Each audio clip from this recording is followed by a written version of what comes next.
오늘 우리가 읽었던 구약의 말씀에도 광복에 대한 말씀이 나오고 있습니다. 70년 동안 바벨론의 압제에 억압당했던 이스라엘 백성들이 이제 그 바벨론으로부터 이스라엘로 귀환을 했습니다. 귀환해서 보니까 예루살렘은 이미 황폐하게 되었던 것이죠.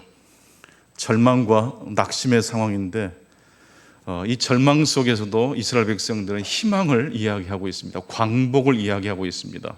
그게 가능했던 이유는 땅의 성전은 다 무너졌지만 무너지지 않는 성전이 하나 있었습니다. 하나님이 계신 곳 어딜까요? 바로 하늘 성전입니다. 우리가 전체를 알고 부분을 알아야지 부분만 알면 부분을 알 수가 없습니다. 우리 인생을 회복하기 위해서는 반드시 우리 인생을 경영하시는 누구를 경유하고 알아야 될까요? 하나님을 알아야 됩니다. 나무를 알려면 숲을 알아야 하는 것입니다. 독립운동을 위해서 헌신했던 모든 분들이 다 하나같이 현실만 보았다면 어떻게 목숨을 걸고 독립운동을 하셨겠습니까? 전체를 보았기 때문이죠. 나라의 미래를 보았기 때문이었을 것입니다. 마태복음 6장 26절에서 보게 되면 우리 예수님께서 공중에 나는 새를 보라라고 말씀하셨습니다. 여러분, 새를 보면 여러 가지 것들을 생각할 수 있겠죠. 새가 하늘을 날 때는 반드시 몇 개의 날개가 있어야 됩니까? 2개의 날개로 새는 날아갑니다. 마찬가지로 하나님이 우리에게 주신 은혜의 복음을 바라보면 그 복음에는 2가지 특징이 있다는 것을 알 수 있습니다. 새가 우리에게 주는 메시지는 균형이 중요하다는 것입니다. 숲을 알고 나무를 알아야 한다는 것입니다. 부분과 전체를 알아야 됩니다. 복음도 우리들에게 2가지 것을 말씀합니다. 하나님이 우리에게 주신 은혜의 복음은 어떤 사람에게 주어지는 복음이라고 말씀드렸습니까? 그 하나님의 은혜를 받을 만한 조건을 갖춘 사람에게만 하나님의 선물이 임합니까? 절대로 그렇지 않습니다. 받을 자격이 없는 사람에게 하나님의 은혜가 관계없이 상관없이 그럼에도 불구하고 임한 줄로 믿습니다. 그러면 그걸로 끝이든가요? 그 은혜를 받은 자는 반드시 그 은혜를 주신 하나님께 응답해야 하는 삶의 미션이 생기는 겁니다. 그것을 오늘 신약의 본문 로마서 12장 1절에서는 이제는 하나님 앞에 우리가 거룩한 산제사로 우리의 몸을 드리는 영적 예배를 바쳐야 된다라고 말씀하고 있습니다. 여기서 말하는 몸이라는 것은 우리 육체만 의미하지 않고 우리 인생 전체를 가리킵니다. 예배를 드릴 때나 우리 일상에서 모든 일을 할 때 역시 먹든지 마시든지 무엇을 하든지 다 하나님의 영광을 위하여 응답하는 삶을 살아가야 하는 것입니다. 선물을 받으면 우리는 굉장히 기쁘고 감사하지 않습니까? 선물을 주신 분에 대해서 반드시 기억했다가 언젠가 갚을 수 있는 기회가 오면 그 선물을 받은 은혜를 갚습니다.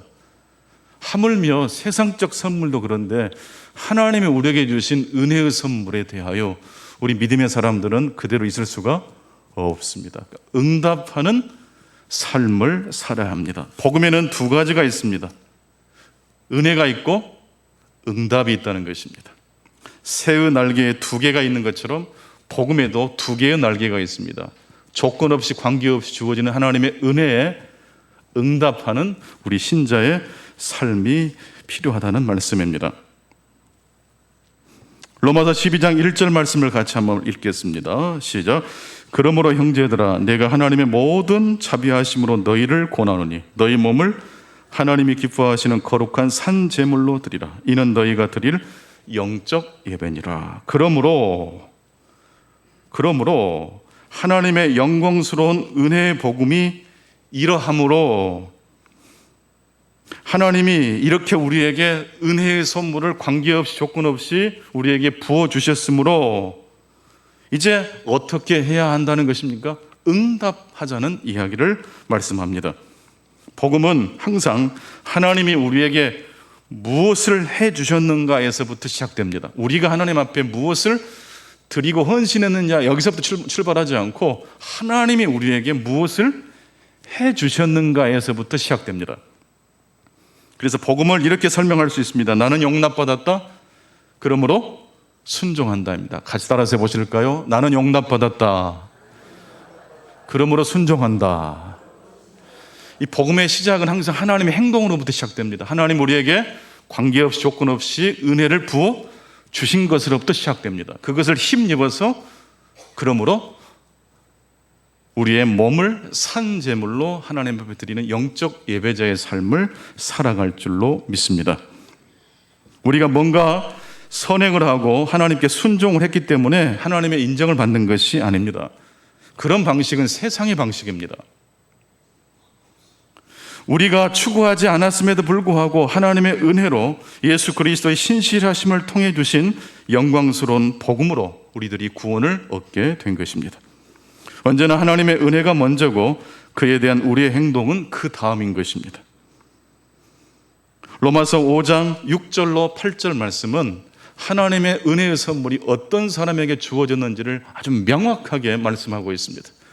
우리 함께 화면을 보면서 로마서 5장 6절로 8절 말씀을 읽겠습니다. 시작. 우리가 아직 연약할 때에 기약대로 그리스도께서 경건하지 않은 자를 위하여 죽으셨도다. 의인을 위하여 죽는 자가 쉽지 않고 선인을 위하여 용감히 죽는 자가 혹 있거니와 우리가 아직 죄인 되었을 때에 그리스도께서 우리를 위하여 죽으심으로 하나님께서 우리에 대한 자기의 사랑을 확증하셨느니라. 우리가 죄인이라는 사실이 하나님의 자비, 하나님의 은혜, 하나님의 사랑을 막지 못한다는 말씀입니다.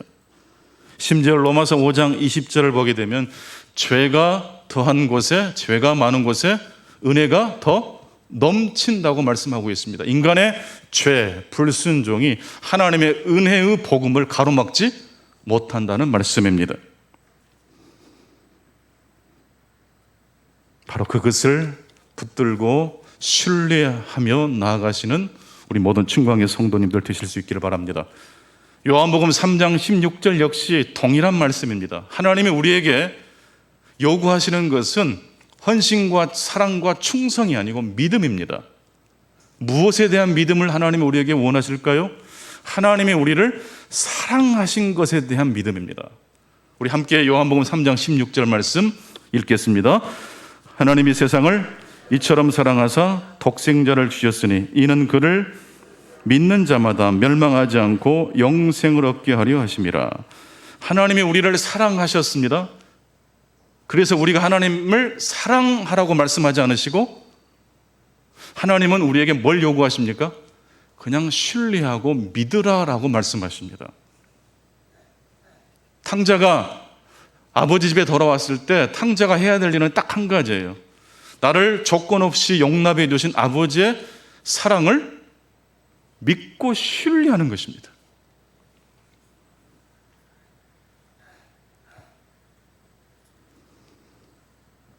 조건 없이 관계 없이 하나님의 사랑을 받은 우리는 이제 마땅히 그 하나님의 은혜에 응답하는 삶을 살아야 합니다.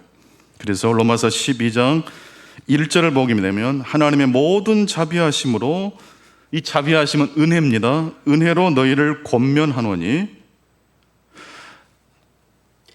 무엇으로 우리를 하나님께서 권면하고 있습니까? 영적 예배를 드려라. 너희 몸을 하나님의 거룩한 산 제물로 하나님께 드려라. 헌신해라. 충성해라. 이런 말씀을 하기 전에 뭘로 권면한다고요? 하나님의 모든 자비하심으로. 이 자비하심이 없으면 순종해라는 말씀을 하지 않으신다는 것입니다. 우리가 하나님 앞에 영광을 돌릴 수 있는 근거는 무엇에 있습니까? 하나님의 우리를 조건 없이 사랑해 주신 그 자비로운 사랑에 우리들이 헌신할 수 있게 된 하나님의 놀라운 축복이 임했다는 말씀입니다. 하나님의 자비하심, 하나님의 은혜입니다. 오늘 또 이 하나님의 은혜가 이 자리에 오신, 그리고 유튜브를 통해 예배드리신 모든 성도님들과 함께 하시기를 축원합니다. 아무리 생각해봐도 이 하나님의 복음 앞에 우리는 너무 감격스러울 수밖에 없습니다. 세상 사람들은 그 선물을 줄 때 그 선물을 받아야 마땅한 사람에게 선물을 주지 않습니까?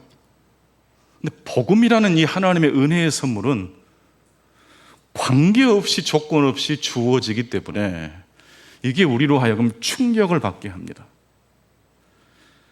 하나님의 은혜의 선물은 우리 개개인과 연결이 됩니까? 연결이 되지 않습니까?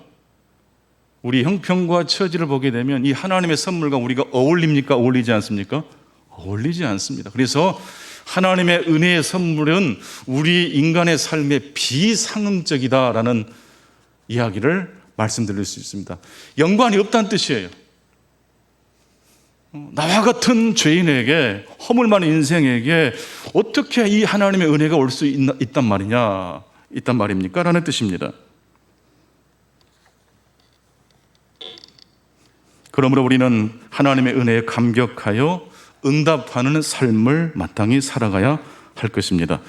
여기 로마서 12장 1절 말씀을 다시 한번 조금 더 자세하게 한번 상고해 보면, 그러므로 형제들아 내가 하나님의 모든 자비하심으로 하나님의 은혜로 너희를 권하노니, 여기서 권하노니, 이 권면하다, 격려하다라는 의미도 있지만 오늘 이 본문에서 쓰여진 이 권하노니라는 단어는 더 강하게 호소하다라는 의미를 가지고 있습니다. 더 강하게 호소를 해요. 내가 하나님의 모든 자비하심으로 너희를 강하게 호소하노니 너희 몸을 하나님이 기뻐하시는 거룩한 산 제물로 하나님께 드려라. 이는 너희가 드릴 영적 예배니라. 여기서 말하는 너희 몸이라는 것은 우리의 전 존재를 의미합니다. 우리의 삶 전체를 의미합니다. 로마서는 바울 사도가 로마 교회 성도들에게 쓴 편지입니다. 하나님의 모든 자비하심으로 너희를 강력하게 권면하노니 너의 삶 전체를 하나님이 기뻐하시는 산 제물로 드려라. 왜 이렇게 권면했을까요?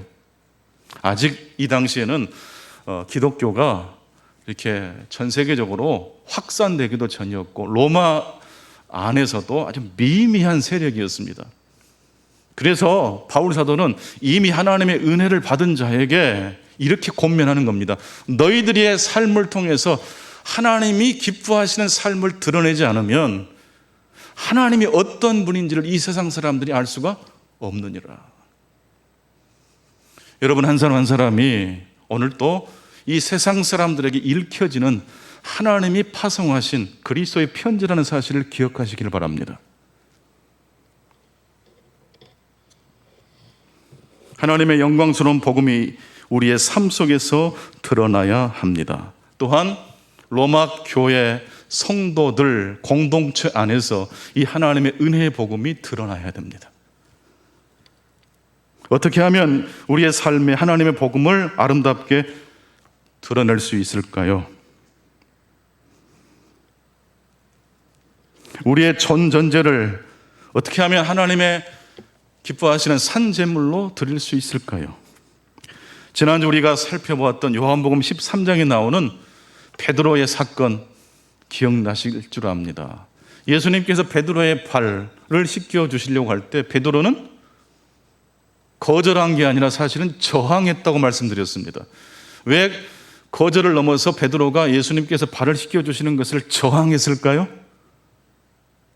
만약 그것을 수용하면 자기 역시 선생이 되어 제자들에 의해서 자신의 발을 내 발 좀 씻어줘 라고 할 수 있는 권리와 능력 행사를 포기하고 우리 스승이신 예수가 그랬던 것처럼 서로의 발을 씻겨줘야 되기 때문이라는 것을 베드로가 알았기 때문에 거절한 것입니다. 이때 예수님께서 베드로에게 무슨 말씀하시죠? 내가 네 발을 씻겨주지 않으면 너와 나는 상관이 없다. 구원이 없다는 뜻이에요. 단순히 예수님께서 제자들의 발을 씻겨주신 것은 발을 씻겨주시는 것 이상입니다. 그것은 십자가를 상징합니다. 세상의 질서를 다 무너뜨리고 새로운 하나님 나라를 질서를 구축하신 것, 바로 십자가입니다.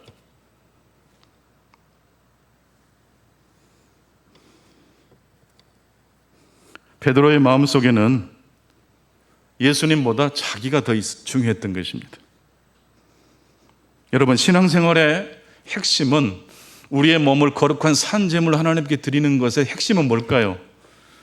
특별히 중요한 일을 더 아름답게 한다는 의미가 아니고 무슨 일을 하든지 어느 위치에 있든지 내 마음의 중심에 누가 계셔야 됩니까? 주님이 계셔야 됩니다. 그러니까 하나님이 기뻐하시는 산 제사를 드리라 이 말씀은 반대로 하나님을 기쁘시게 하지 않는 제사를 드릴 수도 있다는 말씀이기 때문에 그렇습니다.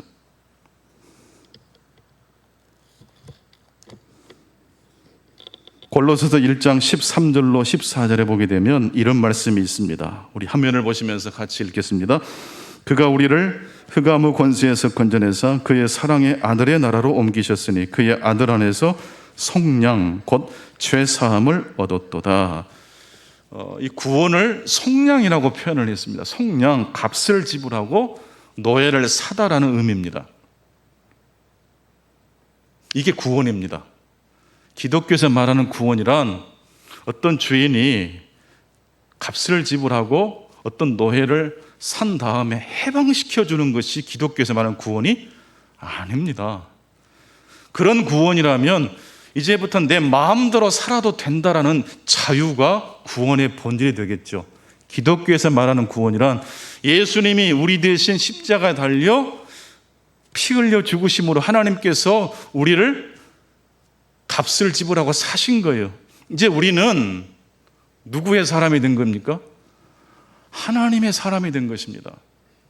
아들의 나라에 속한 사람이 된 것입니다. 우리의 소유주가 누가 되셨다는 뜻입니까? 하나님이 되셨다는 뜻입니다. 이게 구원입니다. 너의 입장에서 볼 때는 무엇이 바뀐 것입니까? 주인이 바뀐 겁니다. 여러분, 돈과 물질과 명예를 내 삶의 중심으로 삼고 그것이 주인 되어 우리를 끌고 가는 것이 좋겠습니까? 이 천지만물을 창조하시고 섭리하시는 하나님을 내 마음의 중심으로 주로 모시고 살아가는 삶이 행복한 삶이 되겠습니까?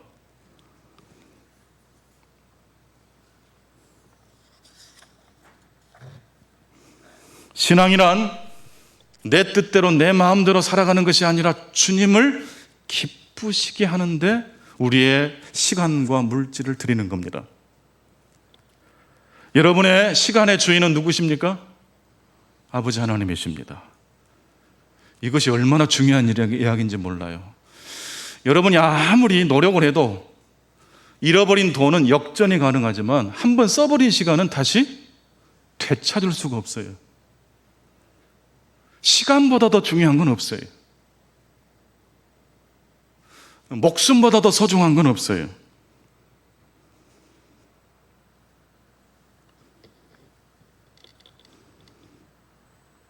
구원이란 내 마음대로 할 수 있는 자유가 아닙니다. 기독교에서 말하는 구원이란 하나님의 나라 백성이 되는 것을 의미합니다. 하나님께 속한 사람이 되는 것이 구원입니다. 난 여러분들이 여러분의 진정한 소속이 하나님의 나라가 되었다는 사실 때문에 감격하시고 감사하실 수 있기를 바랍니다. 여러분이 하나님의 소유가 됐습니다. 마귀가 건들 수 없어요. 하나님이 통치하시기 때문입니다. 정리해 보겠습니다. 복음이란 두 가지라고 말씀드렸습니다. 하나님의 은혜와 그 은혜에 대한 이제 응답이 복음의 핵심 내용이라는 것을 정리해 볼 수 있습니다. 로마서 12장 1절 끝부분에 보게 되면 우리가 우리 몸을 하나님이 기뻐하시는 산 제물로 드리라. 이는 너희가 드릴 무슨 예배라고 그랬습니까? 영적 예배. 이 영적이라는 의미는 합당한이라는 뜻입니다. 참되고 사리에 맞는 균형 잡힌 시각이라는 뜻입니다.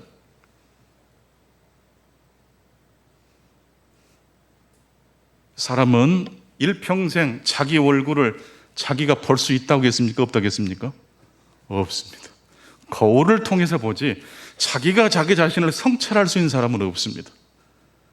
하나님의 말씀이라는 매개가 없이 내가 누구인지, 하나님이 어떤 분인지, 내 운명이 앞으로 어떻게 될 것인지를 알 수 있나요? 없습니다.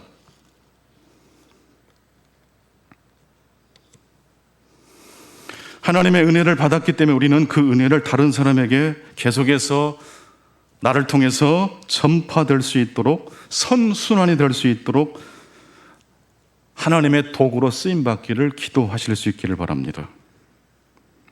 우리 충강교회를 넘어서서 땅끝까지 복음을 증거하는 데 쓰임받게 되기를 기도합니다.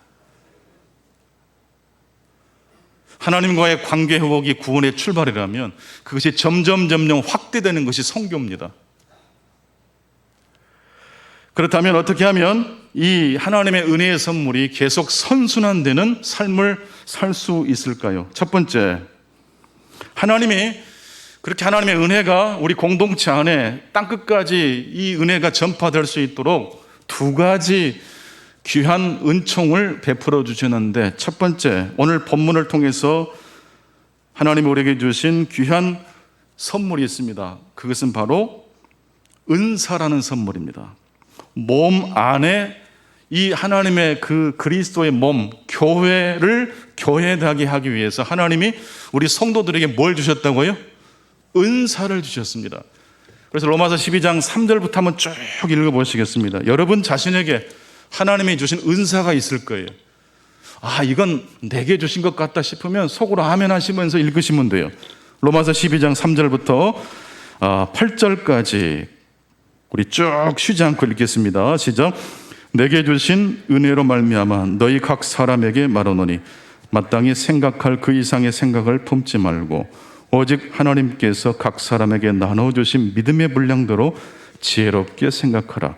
우리가 한 몸에 많은 지체를 가졌으나 모든 지체가 같은 기능을 가진 것이 아니니 이와 같이 우리 많은 사람이 그리스도 안에서 한 몸이 되어 서로 지체가 되었느니라. 우리에게 주신 은혜대로 받은 은사가 각각 다르니 혹 예언이면 믿음의 분수대로, 혹 섬기는 일이면 섬기는 일로, 혹 가르치는 자면 가르치는 일로, 혹 위로하는 자면 위로하는 일로, 구제하는 자는 성실함으로, 다스리는 자는 부지런함으로, 긍휼을 베푸는 자는 즐거움으로 할 것이니라. 사랑에는 거짓이 없나니 악을 미하고 선에 속하라. 여기까지만 읽어보시겠습니다. 여기서 이 한 몸에 많은 지체를 한 몸이 되어 서로 지체가 되었느니라. 여기서 한 몸은 뭘 가리킵니까? 교회를 가리킵니다. 그리스도의 몸을 가리킵니다. 이 교회가 교회되기 위해서 하나님이 우리 성도들에게 뭘 주셨다고요? 은사를 주셨어요. 은사를. 그렇다면 가르치는 은사, 예언하는 은사, 섬기는 은사, 이 모든 은사는 어떻게 쓰여져야 될까요? 나를 위해서 그리스도의 몸된 교회를 영원하기 위해 쓰임을 받는 것입니다.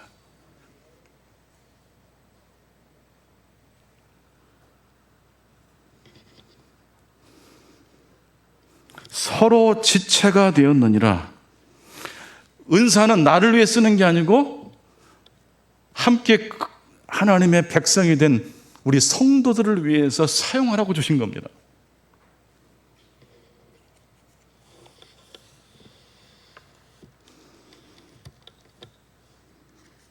서로의 발을 씻어주는 것입니다. 두 번째로 하나님을 영원하기 위한 삶을 살기 위해서 하나님이 우리에게 주신 선물이 있습니다. 두 번째 그것이 뭡니까? 9절로 13절 말씀을 보게 되면 하나님이 우리에게 바로 이것을 하라고 말씀하고 계십니다. 그것은 바로 상호 지지입니다. 우리 9절부터서 13절 말씀까지 계속 읽겠습니다. 시작. 사랑에는 거짓이 없나니 악을 미워하고 선에 속하라. 형제를 사랑하여 서로 우애하고 존경하기를 서로 먼저 하며 부지런하여 게으르지 말고 열심을 품고 주를 섬기라. 소망 중에 즐거워하며 환난 중에 참으며 기도에 항상 힘쓰며 성도들의 쓸 것을 공급하며 손 대접하기를 힘쓰라. 여기 보면 형제를 사랑하고 어떻게 우애하고 존경하라고 했습니까? 서로입니다. 서로 지지하라고 우리에게 충강교회 성도가 되게 하신 겁니다. 사람이 혼자서 할 수 없는 게 두 가지가 있어요. 결혼을 사람은 혼자 할 수 없죠. 결혼과 함께 사람이 혼자서 할 수 없는 것이 있습니다. 그게 뭘까요? 신앙생활이에요. 교인 되는 것. 홀로 씩씩하게 찬란한 신앙생활을 할 수 있을까요? 그건 불가능합니다.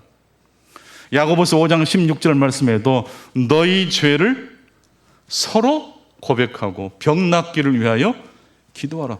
상호 지지, 상호 의존을 이야기하고 있습니다. 서로 서로의 짐을 지는 겁니다. 갈라디아서 6장 2절입니다. 너희가 짐을 서로 지라 그리하여 그리스도의 법을 성취하라.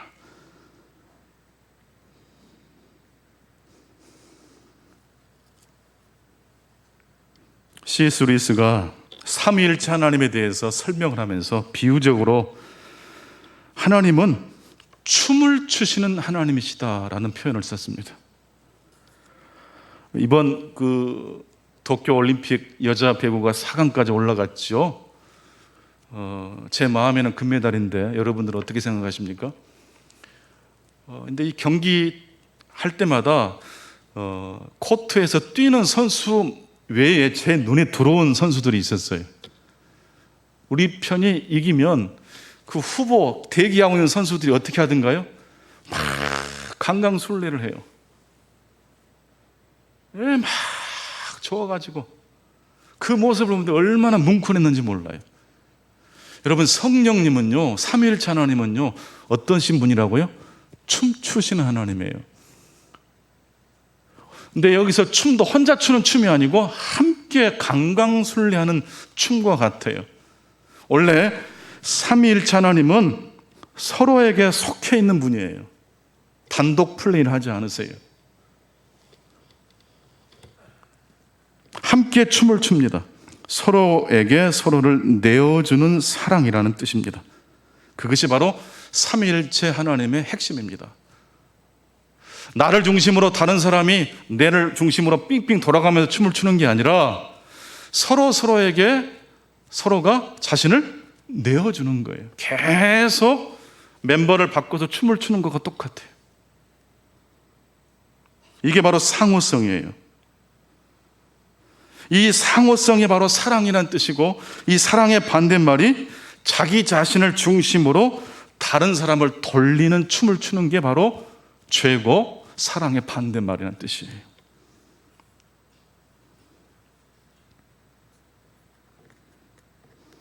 하나님이 성부, 성자, 성령 이 삼위일체 하나님이 서로에게 자기 자신을 내어주는 마치 강강술래를 하고 있는 듯한 이미지, 바로 그런 하나님을 믿는 우리 역시 우리의 신앙생활이 어떻게 되어야 될까요? 그리스도의 몸된 교회를 세우기 위해서 우리의 은사를 사용하실 수 있기를 축원합니다. 홀로 씩씩하게 신앙생활하는 것이 아니라 함께 자기를 다른 사람에게 내어주면서 함께 더불어 상호 격려 지지를 하면서 춤을 추시는 신앙생활을 하실 수 있기를 축복합니다. 바로 그와 같은 내용이 오늘 로마서 12장 1절부터 13절까지의 내용입니다. 죄란, 악이란 하나님으로부터 멀어질 때 이 악이 생긴다고 어거스틴은 이야기합니다. 여러분, 하나님으로부터 멀어질 때 뭐가 생긴다고요? 죄, 악이 생겨요. 복음으로부터 멀어질 때 죄가 생긴다는 뜻이에요. 춤추시는 하나님으로부터 멀어질 때 내 삶에 삐끼덕거림이 발생한다는 뜻이에요. 그런데 어떤 분은 이렇게 말씀합니다. 하나님이 전능하신 하나님이라면 우리가 죄에 빠지지 않도록 미리 막아줘야 되는 것 아닙니까? 여러분, 어떻게 생각하십니까? 이런 이야기의 문제를 해결하는 열쇠가 바로 자유의지입니다. 바닷가에서 이렇게 몸을 태우는 것을 뭐라 그러죠? 선텐이라고 그러죠. 선텐을 어떤 사람이 하려고 누웠는데 이 사람 선텐이 어떻게 됐습니까? 잘 됐나요? 왜 이런 현상이 벌어졌을까요? 왼쪽 그림은 다리는 하얗고 위에 상체만 검었네요.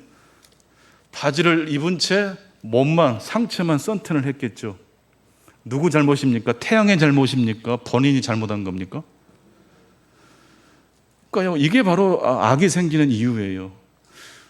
태양으로부터 우리들이 자유의지를 잘 사용하면 전체를 골고루 태울 수 있잖아요. 선탠하다가 그냥 손을 그냥 머리에 얹고 잤어요. 한 두어 시간 뒤에 일어나 보니까 이런 모습이 된단 말이에요. 그래요. 하나님으로부터 멀어지면 뭐가 생겨요? 악이 생겨요. 우리 자유의지를 잘못 사용한 것이 바로 죄의 원인이라고 말씀할 수 있습니다. 이 결핍의 책임이 태양에게 있는 게 아니라, 하나님께 있는 게 아니라 손을 올리고 잠을 잔 그 사람에게 있다는 뜻입니다. 하나님의 은혜의 선물에 응답하지 않고 선물만 받고 가만히 계신다면 우리의 삶이 복이 임할 수 있을까요? 절대로 임할 수 없습니다. 그런데 여러분, 하나님의 복음, 하나님의 주권, 하나님의 은혜를 우리들이 언제 그러면 생각하게 될까요? 평상시에 여러분 하나님을 찾게 되십니까? 평상시에 여러분들 일이 잘 풀어질 때 우리 자신의 한계, 우리 자신의 결핍을 여러분들 생각해 보신 적이 있으십니까? 어제 밤에 저희 집 아이가 닭강정을 먹고 싶다 그래서 제가 쏜다고 시켜라, 아빠가 쏠게 했는데 반은 후라이드로 반은 양념 잘 된 걸로 시킨다고 해서 그렇게 해라 이렇게 딱 체크하고 계산할 때만 아빠한테 줘, 아빠가 카드로 결제할 테니까 했니? 잘했다고. 알았다. 그래서 카드로 결제하고 얼마 뒤에 이제 띵동띵동 도착했어요. 와서 도착한 닭강정을 딱 꺼내보니까 어떤 모습이었겠습니까? 여러분이 바라시고 소망하신 대로 두 개 다 후라이드가 왔어요. 예. 저는 좀 양념을 좋아하거든요. 그 양념이 뭐 한 조각 먹으려고 했는데 기대가 무너졌어요. 제 마음 상태가 갑자기 어떻게 됐을까요? 짜증이 나고 막 분노까지는 아닌데 이 녀석을 내가 왜 낳는가 싶기도 하고, 그거 좀 체크를 제대로 못 해가지고 그렇게 일을 그러냐 이렇게 된단 말이죠. 제가 깜짝 놀랐어요. 그때 제가 알았어요. 내가 죄인이라는 걸. 만약 제 아들이 양념 반 후라이드 반 닭강정을 잘 시켜서 왔다면 제가 유한한 존재라는 사실을 생각했을까요? 그냥 지나갔을까요? 네. 우리로 하여금 하나님을 찾게 하고 내 자신의 한계를 성찰할 수 있게 해주는 건 하나님의 은혜의 복음인 것이 사실이지만, 여러분 이렇게 설교 듣고 조건 없이 관계없이 주어진 하나님의 은혜의 선물 너무 좋다, 그 은혜에 감격하여 응답하는 삶을 살자, 아멘. 여러분 그렇게 끝내기가 너무 쉬운 거예요. 그러나 오늘 예배를 마치고 집을 돌아가다가 여러분의 계획대로 되지 않은 일들을 만나실 때 비로소 우리가 얼마나 죄가 많은 사람인지를 알게 된다는 뜻이에요.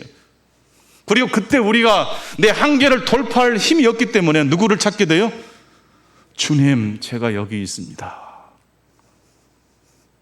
주님, 제가 여기 있습니다. 힘내니.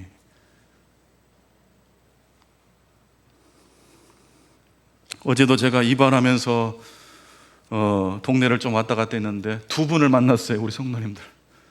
코로나 때문에 가정신방도 어렵고 사실 참 어렵잖아요. 근데 길거리에서 만났기 때문에 수술하셔야 된다는 이야기도 들려주시고 굉장히 힘든 스토리가 있는 분을 또 만났어요. 근데 여러분, 우리가 언제 하나님의 하나님 되심을 기억하고 하나님을 찾게 된다고요? 일이 잘 돌아갈 때입니까? 내 뜻대로 안 돌아갈 때입니까?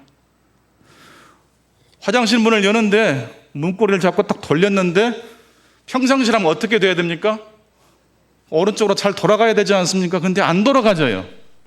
그때 비로소 뭘 한다고요? 사람은 생각을 하게 돼요.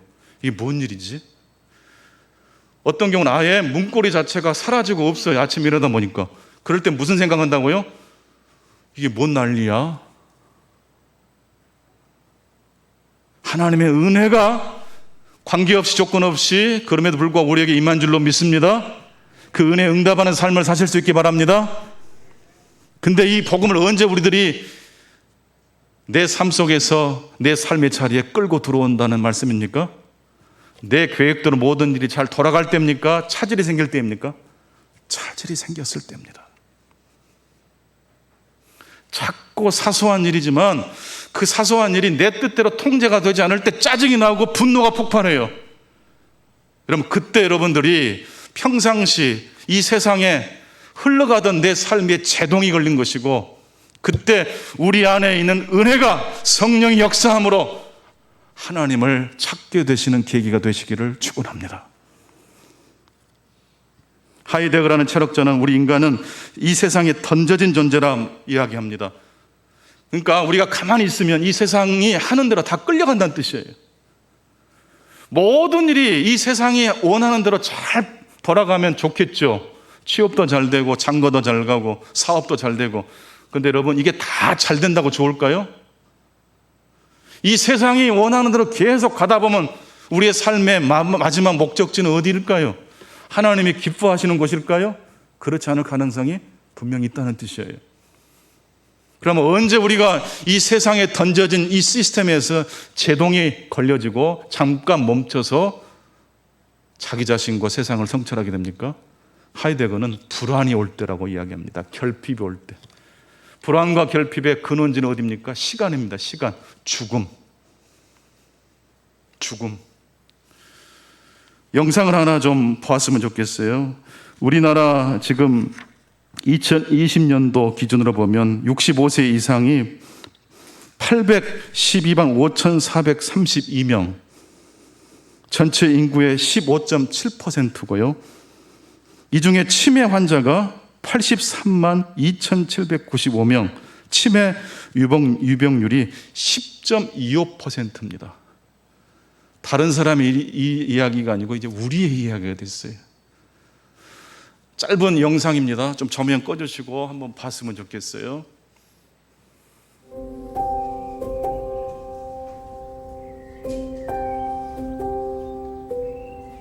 아유, 또. 예뻐? 저는 엄마가 되었습니다. 엄마가 된다는 건 일로 와, 가서 씻자. 생각보다 씻어. 더 많은 인내와 이쁘지? 이해가 필요하다는 것을 이제서야 실감합니다. 다 입었어? 봐봐.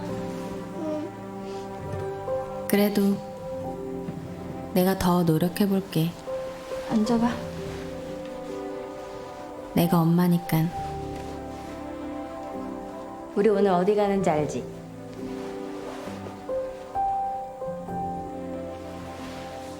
우리 오늘 시장 가기로 했잖아. 아, 맞다. 시장 좋아. 빨리 가자. 그래. 얼른 가자.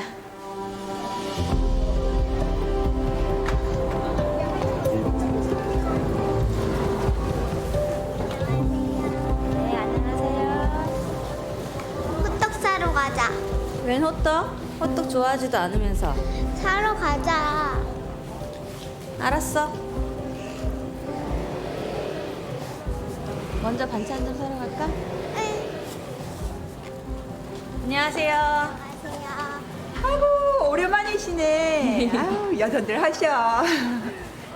우엉 무침도 있어요? 아 방금 만들었어. 일로 와서 맛 좀 봐요.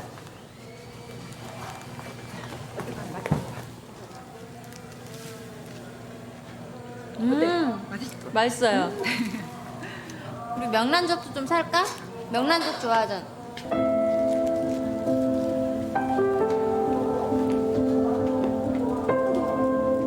없어졌네?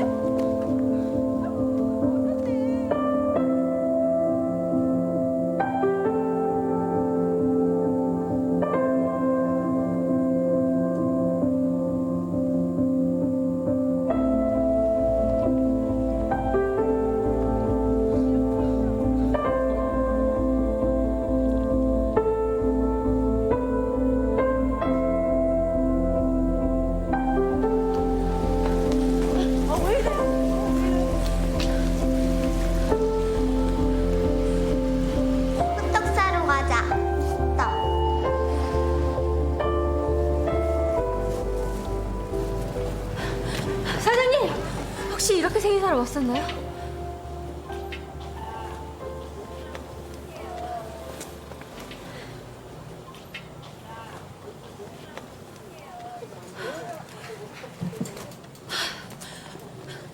얼마나 찾았다고!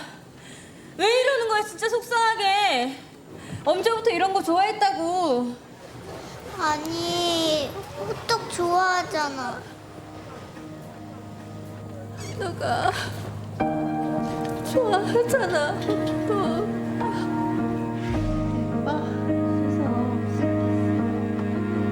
봐봐, 깨끗해야 예쁘지. 안녕하세요. 네, 안녕하세요. 사장님, 혹시 이렇게 생긴 사람 없었나요? 나는 늘 네가 학교 갈 때 챙기려고 했지. 학교는 자꾸 누가 간다는 거야, 엄마! 어? 아니야. 미안해. 내가 잘못했어. 미안해. 괜찮아. 저는 엄마가 되었습니다. 엄마의 엄마가 되었습니다.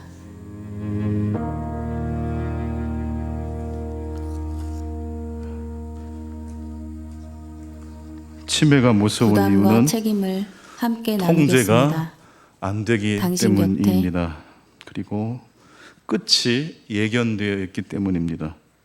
그래서 치매 환자를 둔 가족들은 허무주의에 빠진다고 합니다. 노력해도 최선을 다해도 헛것이라는 생각이 들기 때문이랍니다. 제가 지난 주간 읽은 책인데 치유로서의 미술이라는 책입니다. 김지혜 씨가 쓴 책인데 이분이 프랑스 유학을 다녀온 아주 예술가입니다. 좋은 집안이고요. 어머니는 고등학교 영어 교사, 외할머니는 또 초등학교 교장으로 퇴임하신. 근데 어머니가 외동딸이었어요. 그래서 외할머니를 모시고 살았는데 80세쯤 되었을 때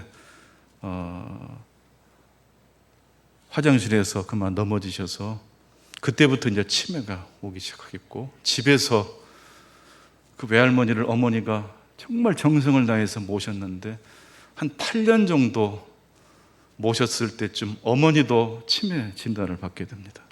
2대가 치매 진단을 받게 됐는데, 그렇고 보니까 이 딸이 나에게도 또 닥치는 문제가 아닌가, 우울증이 와버린 거죠. 허무주의가 덮친 거죠. 근데 단순히 우리 가족에 대한 이야기가 아니라 이 일을 통해서 이 저자는 인간 존재의 의미를 성찰하게 됐답니다. 왜 내 외할머니에게, 왜 내 어머니에게 이런 일이 아니라 인간 존재란 어떤 존재인가? 유한한 존재구나. 끝이 있는 존재구나. 이걸 발견하고 나서 이분이 어머니와 함께 이 그림 치료로 치매를 나을 수는 없으나 이것을 억제시키고 호전될 수 있도록 어머니랑 작품도 만들고, 그렇게 해서 이제 극복해 나가는 그런 책을 읽으면서 마음 뭉클했습니다. 이 김지혜 씨가 이런 말을 했습니다. 치매는 가족의 노력과 인내에도 불구하고 희망적인 결말이 없는 질병이다. 이런 질병에 있어 치유란 무엇을 뜻할까? 결말이 없는 질병, 희망이 없는 질병인데 이런 질병을 가진 가족들은 어떤 희망을 가질 수 있겠는가? 여기에 대해서 우리 김지혜 씨는 이렇게 말합니다. 나에게 치유란 고통의 끝을 알면서도 초연한 마음으로 현재에 충실하고 서로를 아껴주는 모습에서 발견되는 희망이다. 이렇게 이 책을 통해서 자신의 가정사, 자신의 이야기를 진솔하게 표현하면서부터 이 김지혜 씨는 다른 치매 가족들과 연대할 수 있게 되었고, 홀로 이 문제를 끙끙 앓을 때와는 비교가 되지 않는 함께 춤을 추면서 이 어려움과 고난을 오히려 아름답게 승화시킬 수 있다는 이야기를 해주고 있습니다. 성도 여러분, 복음이란 무엇입니까? 관계없이 조건 없이 우리에게 주신 하나님의 은혜입니다. 그 은혜에 응답하는 삶을 꼭 사실 수 있기를 바랍니다. 근데 우리가 언제 하나님께 응답하고 헌신할 마음을 갖게 되는 줄 아십니까? 내 인생이 내 뜻대로 통제되지 않을 때입니다. 그래서 저는 복음을 이렇게 설명하고 싶습니다. 은혜 플러스 응답, 그 중간에 이것이 들어가야 된다고 생각합니다. 바로 그것이 뭘까요? 바로 결핍입니다. 인간의 유한함입니다. 성도 여러분, 우리는 언젠가 죽게 됩니다. 그러나 우리가 이걸 다 알면서도 사람들은 절대 이것을 묵상하지 않습니다. 그러나 내 가족이 아픈 질병에 처해 있거나 내 삶에 계획들 어떤 것이 통되지 않을 때 비로소 우리는 누구를 찾게 됩니까? 하나님을 찾게 됩니다. 그래서 고난당한 것이 내게 유익이 되는 것입니다. 하나님의 축복이 함께 하시기를 축원합니다. 아버지 하나님, 감사합니다. 코로나가 더 확대되고 변이 바이러스가 우리를 옥죄오지만 인류가 한 번도 겪어보지 못했던 이 결핍을 통해서 우리 인간의 본질을 더듬어 볼 수 있고 하나님의 복음을 더듬어 볼 수 있는 계기가 되게 해 주옵소서. 최소한 가족들 간에 만나는 이 만남 속에 하나님의 복음이 중심이 되게 해 주셔서 이기적인 목적으로 다른 사람을 내 주변에 돌리는 것이 아니라 예수님께서 제자들이 발을 씻겨주셨던 것처럼 나를 상대방에게 내어주고 서로 함께 격려하며 이 어려움을 능히 돌파해내는 우리 모든 성도님들 다 되게 도와주옵소서. 예수 그리스도 이름으로 기도합니다.